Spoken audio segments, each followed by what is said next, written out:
Siete en punto de la mañana. Buenos días, dominicanos, dominicanas, ciudadanos, ciudadanas del mundo.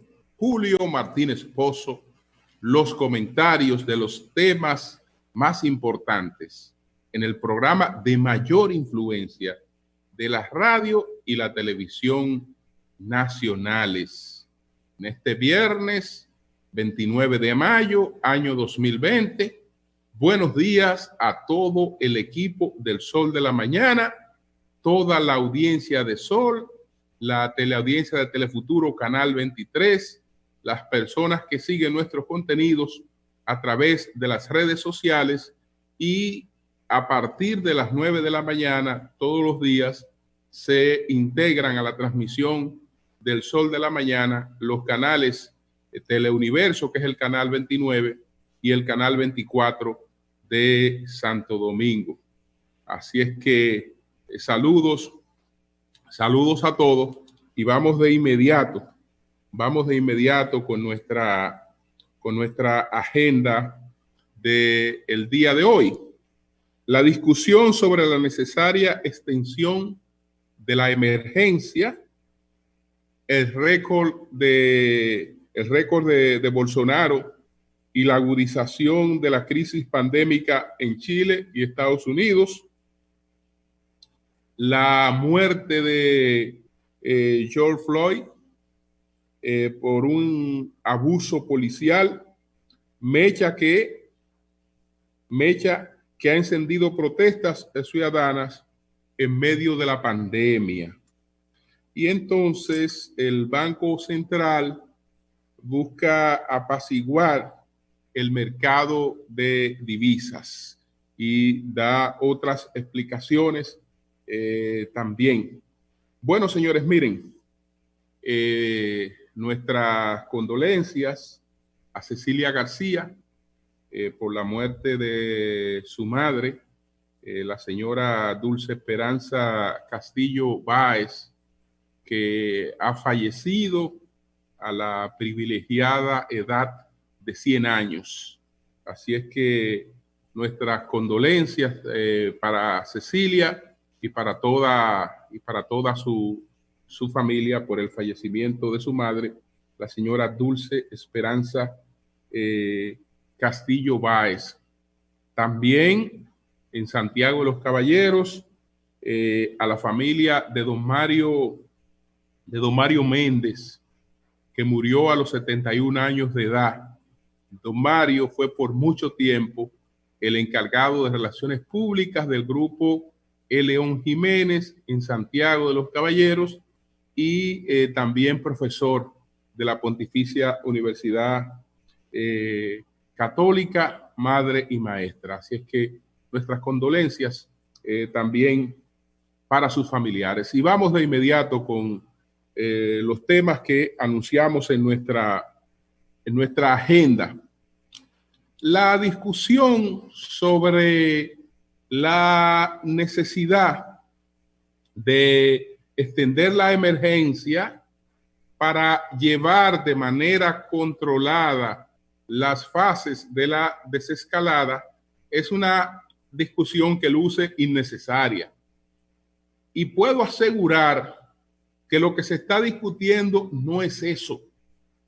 No es eso lo que se discute, porque nadie en su sano juicio tiene dudas de que es absolutamente necesaria esa extensión para poder llevar a cabo la desescalada con controles.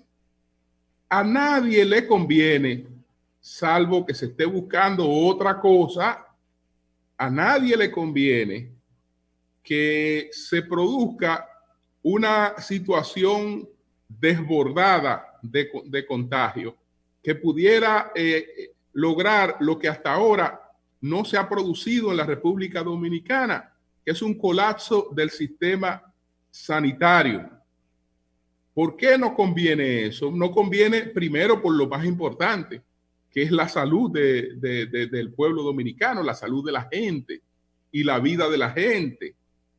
Pero no conviene tampoco porque los sectores productivos no soportan más pérdidas que la que han tenido, y un retroceso significa la necesidad de volver a la cuarentena y de dilatar el reinicio de las actividades productivas.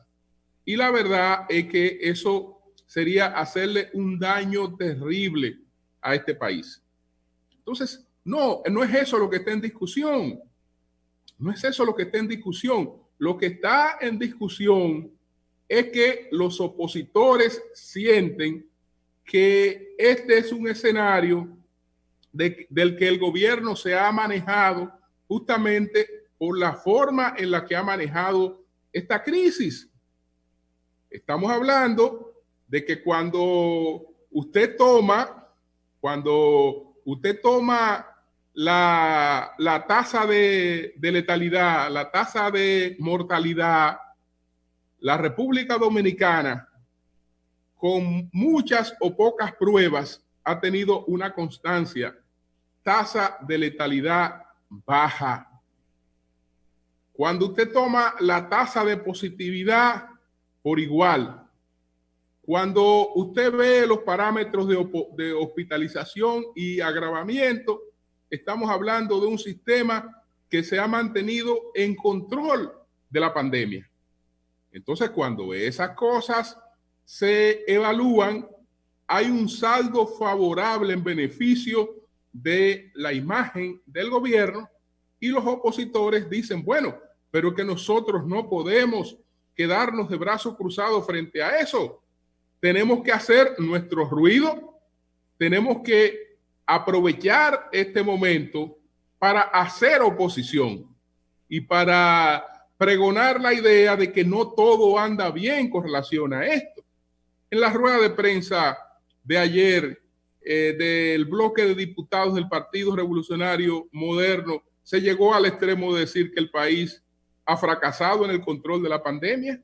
¿Por qué? Porque la pandemia no ha desaparecido. Pero búsquenme un país donde la pandemia no esté presente. Búsquenme un país del mundo que no esté enfrentando situaciones similares o peores que la que nosotros tenemos, y que se sabe que eso estará presente hasta que no aparezca una vacuna. Hasta que no aparezca una vacuna. Entonces, de eso se trata. Entonces, vamos a ver qué pasa. Porque una cosa son estas bravuconadas y otra cosa es la realidad. La realidad es que si los opositores, y principalmente el partido que está compitiendo por el poder, boicotea la desescalada, pues la imagen que está transmitiendo hacia los sectores productivos es que no es un partido que está en capacidad de llevar una gobernanza con éxito del país. ¿Por qué? Porque si el objetivo político lo coloca por encima de la protección de la salud de la gente, entonces eso le va a dar resultados mucho peores que lo que pudiera estar cosechando hasta este momento. Entonces, yo no me llevo mucho de esos ruidos, de todas estas expresiones de bravuconada, porque en definitiva no estamos solos en el mundo.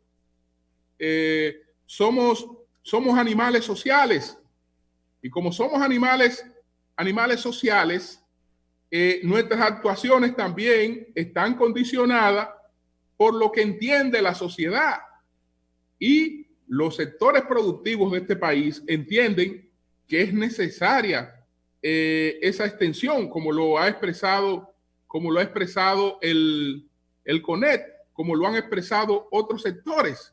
Y en verdad que la imagen que quedaría del PRM, principalmente boicoteando la desescalada, boicoteando este proceso, sería una imagen de gallo locos. Y los gallo locos en manos de gallo loco, no se puede dejar el manejo de una economía. Entonces, no creo que esa sea la imagen que a ellos les interese dejar. Olvídese que bajo protesta, bajo 80,000 condiciones, dirán lo que sea y pondrán el mundo como condición. Pero olvídese que ellos saben que no pueden ir a un boicot pura y simple de esto, porque si bien es cierto que le harían mucho daño al país, intentando hacerle daño al gobierno, pero también se harían un harakiri. Entonces, olvídese de eso, que ellos de algún modo, algo van a hacer para que esta extensión pues se apruebe, aunque no sean los términos en los que ya lo hizo el Senado de la República. Entonces, pasando inmediatamente a otro tema, el récord de Bolsonaro. Señores, Bolsonaro ya puede ir al libro Guinness. Lo único que el Guinness es un récord mundial. Él no ha roto un récord mundial, pero por lo menos ya él rompió un récord en la democracia brasileña, que la democracia brasileña se restableció en el año 85, si mal no recuerdo. Empezó en la dictadura militar en el 64, se restableció en el 85. Bueno, desde el restablecimiento de la democracia, no ha habido un presidente que en año y medio de gobierno haya acumulado mayor impopularidad. Ese récord lo tenía Fernando Collor de Mello y ayer lo rompió Bolsonaro. Porque Bolsonaro tenía su tasa de impopularidad, de rechazo en 38% y la subió a 43%. Y entonces ahí es que ha roto el récord de Fernando Collor de Mello, que tenía un 41%. Así que ya rompió ese récord Bolsonaro. Y ese récord incluye otras cosas. Un 28% pensaba antes que él no actuaba, él no tenía la imagen apropiada para el cargo que desempeñaba. Eso lo opinaba un 28%. Ahora lo cree un 34%. Y había un 49% que entendía que él no tenía la capacidad para el cargo. Eso ahora lo piensa un 52 y tanto %. Pero eso no sería nada si fuera solamente eso. No. El problema es la situación en la que se encuentra Brasil actualmente con la pandemia.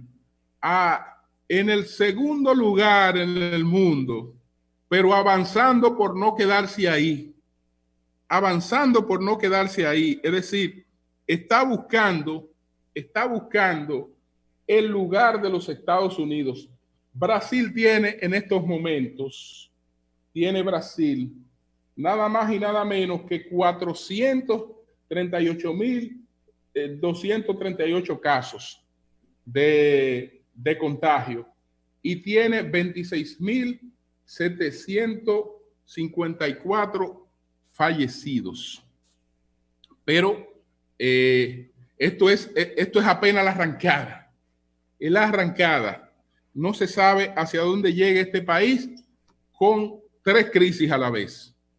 La pandemia, que es la crisis sanitaria, crisis económica y crisis política en Brasil por el enfrentamiento entre Bolsonaro y el Supremo y la impopularidad, la falta de liderazgo del presidente para poder colocarse a la cabeza de su país frente a esta situación. Estamos hablando de un presidente que no concluye por ahora, de un presidente prácticamente nuevo, que debería estar en un momento de afianzamiento con esta pandemia.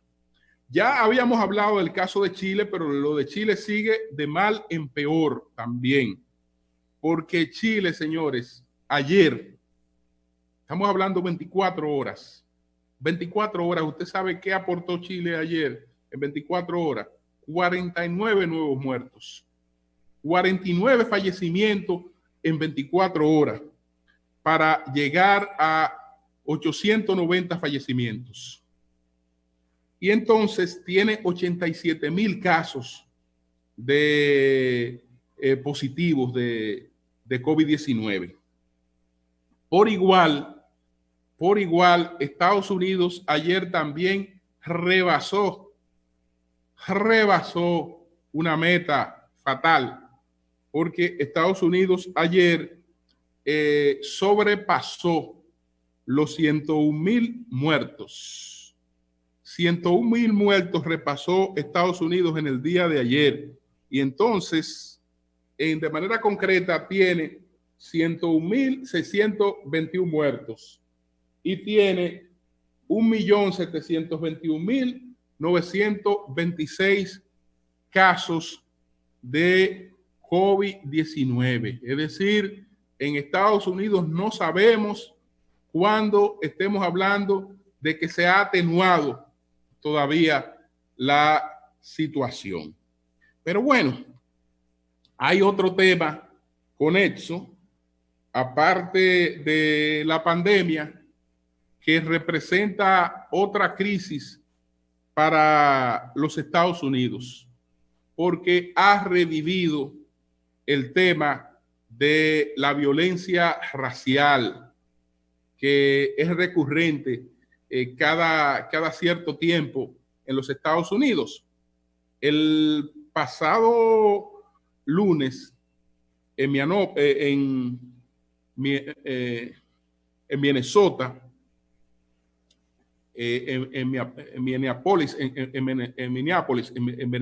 en Minnesota, resultó muerto un afroamericano de poco más de 40 años, que se llamaba George Floyd. George Floyd, pues, fue perseguido por la policía porque hubo un reporte de uso de dinero falso, de $20 falso en una tienda. La policía lo ubicó encima de un vehículo, de una camioneta, le llamó a la detención, él prestó resistencia y la respuesta de la policía fue brutal. Lo tumbaron al suelo y un policía le colocó una rodilla en el cuello hasta que lo asfixió y él murió ahí asfixiado. Esto ha despertado protestas que ya se extienden por distintos lugares del país y ha habido hasta la quema de una estación policial y otros acontecimientos relacionados con esto, porque esto revive un crimen parecido que se cometió en el 2014 en Nueva York contra Eric Garner. Entonces, señores, en principio la explicación parece clara, porque nos vamos a ir a lo que es tradicional, ha sido la discriminación racial no superada en ese país, a pesar de que los padres fundadores, inspirados en el hecho de que todos somos iguales ante Dios, pretendieron y proclamaron una realidad en la que todos éramos iguales ante Dios. Naturalmente, ellos en esos momentos no consideraban que los esclavos eran seres humanos, sino que cuando se referían que todos éramos iguales, ellos hablaban de los normales, no hablaban de los esclavos, porque a pesar de esa declaratoria, después siguió existiendo la esclavitud, que la esclavitud fue abolida posteriormente por el presidente Abraham Lincoln, y probablemente eso fue lo que le costó la vida a Abraham Lincoln, que fue asesinado posteriormente en un teatro. Pero se abolió se abolió la esclavitud, y aparentemente hubo una sociedad que ya había hecho desaparecer esa barrera, pero no bastó con la abolición de la esclavitud. Después continuó la discriminación social, hasta el punto de que habían lugares donde no se permitía la entrada de negros, y habían dos sociedades: la sociedad de los blancos anglosajones, que eran realmente los verdaderos americanos, y la sociedad marginada de los negros que venían de la esclavitud, aunque ya habían rebasado la esclavitud. Entonces, de ahí es que nace todo este movimiento de defensa de los derechos de los negros que encabezó Martin Luther King, a partir del hecho de que Rosa Parks se niega a ceder su asiento en un autobús a un blanco, porque los negros, cuando se montaban en los autobuses, podían tener derecho al asiento si no había un blanco que lo reclamara. Entonces Rosa Parks no se paró del asiento, y esto desató todo este movimiento por los derechos civiles que encabezó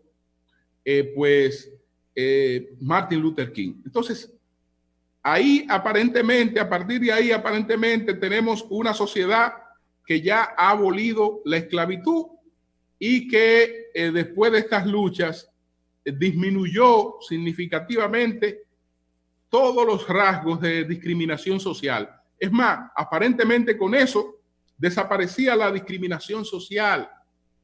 Pero la discriminación social tiene muchas expresiones, y en esa sociedad no ha desaparecido como no ha desaparecido en la nuestra, porque no es discriminación propiamente racial. No es discriminación racial. Se expresa a través de la discriminación racial, pero viene alimentada por otros componentes. De lo que se trata es de una sociedad en la que no existen las mismas oportunidades para el desarrollo. No existen las mismas oportunidades para el desarrollo, es decir, el acceso a la educación, que es aparentemente equilibrado, que es aparentemente aplanado, en los hechos no lo es tal. En los hechos no lo es tal, porque la calidad de la formación y la educación está muy asociada a las condiciones económicas de los padres. Muy asociada a las condiciones económicas de los padres. No, yo sé que hay oportunidades, que hay estudiantes brillantes que tienen becas, etcétera, aunque sean muy humildes, pero esas son las excepciones. Eso no es la gran masa de la población afroamericana. Pero hay afroamericanos que son multimillonarios. Todos esos baloncelistas son afroamericanos multimillonarios. Pero el hecho de que ellos hayan llegado a convertirse en multimillonarios, eso no quiere decir que esa es la oportunidad que tiene la mayoría de la población afroamericana. No. Acceso a una educación deficiente, en la que una carrera universitaria está prácticamente vedada por los costos que tiene. Entonces, una familia que no ha tenido ahorros para llevar su hijo a la universidad en Estados Unidos no lo puede llevar. En términos normales, no puede llevar una familia que cuando lo que hace una familia tradicionalmente para prepararse. Es que así como existen unos fondos de pensiones que usted lo va a disfrutar cuando se pensione, cuando nace el niño o la niña, desde ese mismo mes arrancan un pequeño ahorro hasta que la niña o el niño esté en edad de ir a la universidad. Y el padre que no ha hecho esas previsiones no puede llevar su hijo a una universidad. Entonces, la mayoría de los afroamericanos no tienen esa capacidad de ahorro. No tienen esa capacidad de ahorro, porque esa capacidad de ahorro no solo la han perdido los afroamericanos, también la ha perdido en sentido general el estadounidense. Entonces, ¿por qué se dan estos conflictos? Estos conflictos se dan porque es una sociedad que sobre la base del consumo ha creado a la gente una sensación de riqueza que es totalmente ficticia. Los norteamericanos hasta entraron al siglo XXI, hasta el primer decenio del siglo XXI, los norteamericanos en sentido general, no importa que fueran afroamericanos, se sentían ricos y realmente no lo eran. No lo eran. Miren, a principio digamos que cuando se despiden los años 90, un trabajador estadounidense tenía una capacidad de ahorro del 8% de sus ingresos. Cuando inicia el siglo XXI, prácticamente esa capacidad de ahorro ha desaparecido y la evolución fue contraria.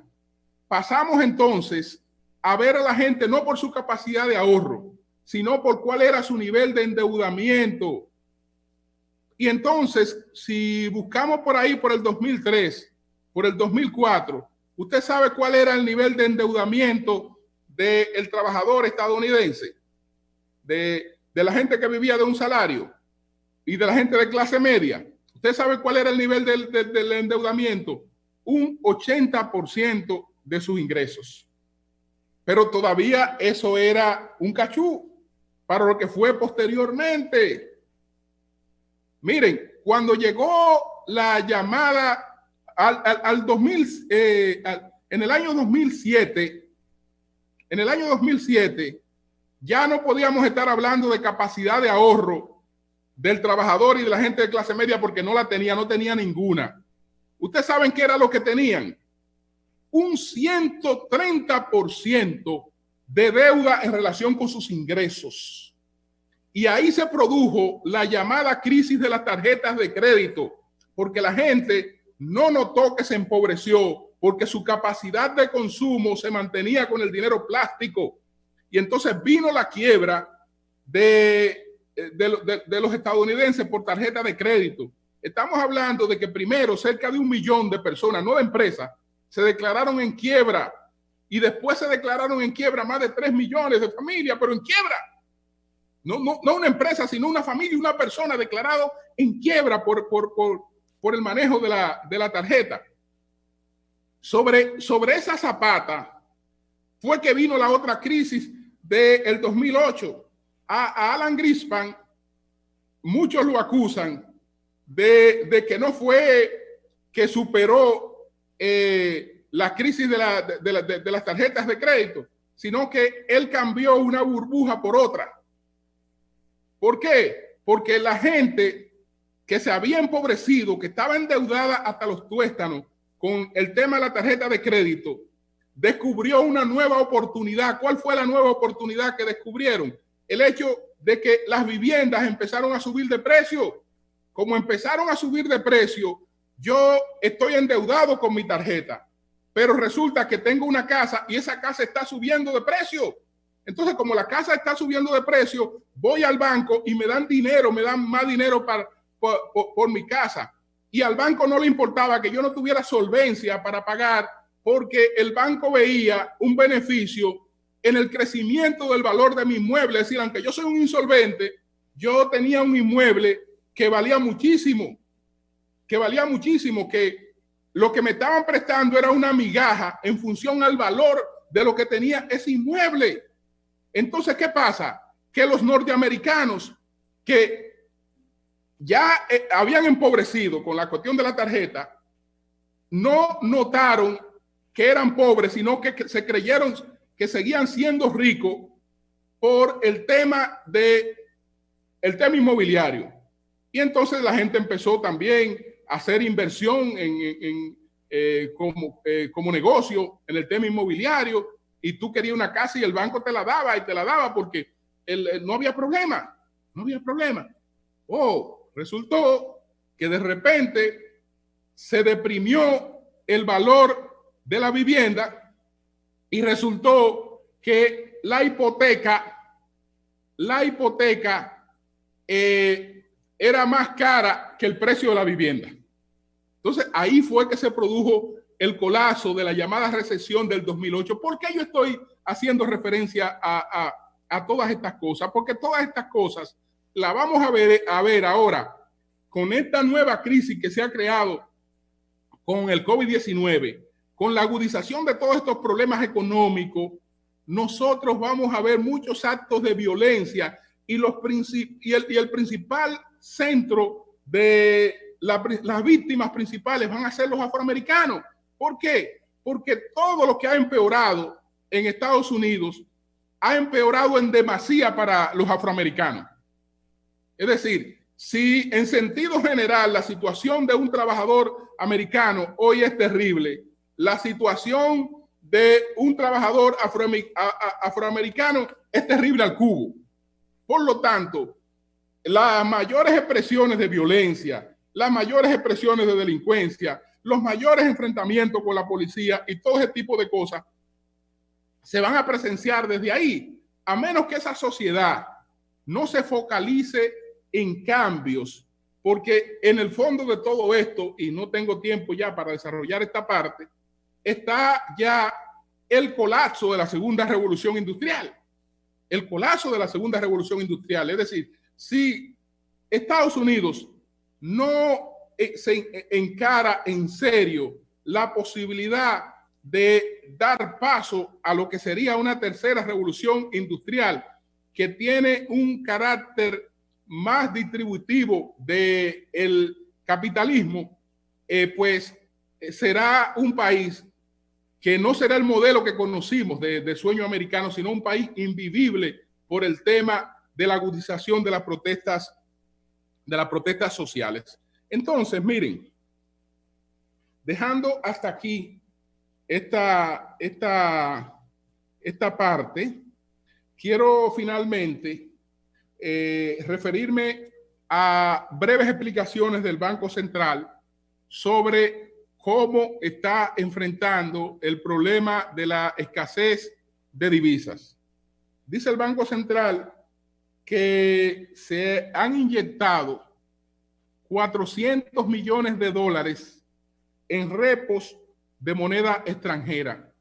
Repos, ¿qué es el repos? El repos no es más que un instrumento financiero, uno de los instrumentos que tienen las juntas monetarias o las reservas federales para comprar, para la compra y venta de títulos.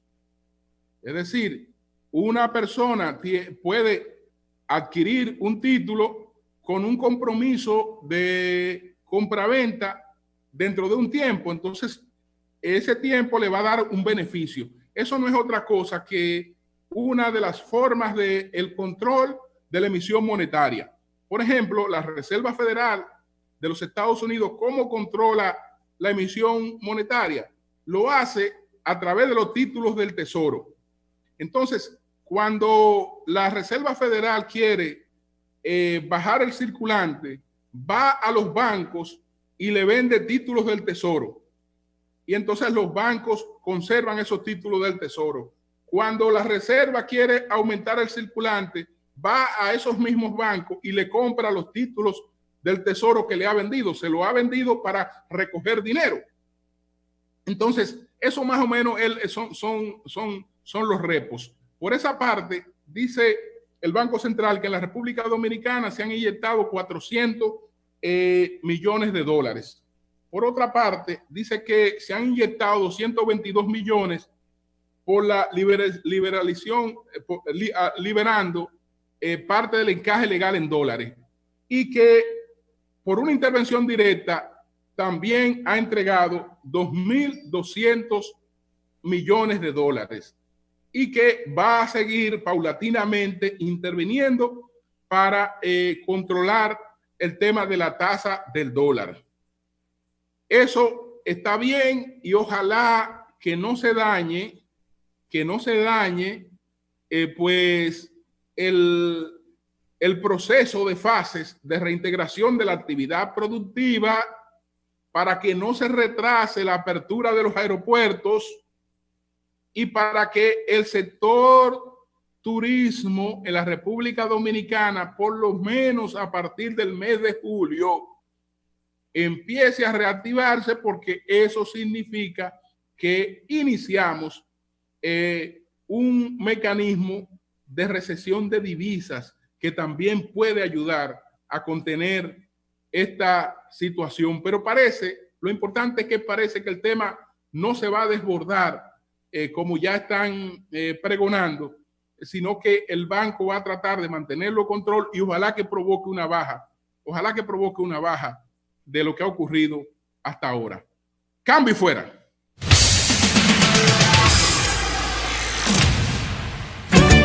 El sol de la mañana, el sol de la mañana.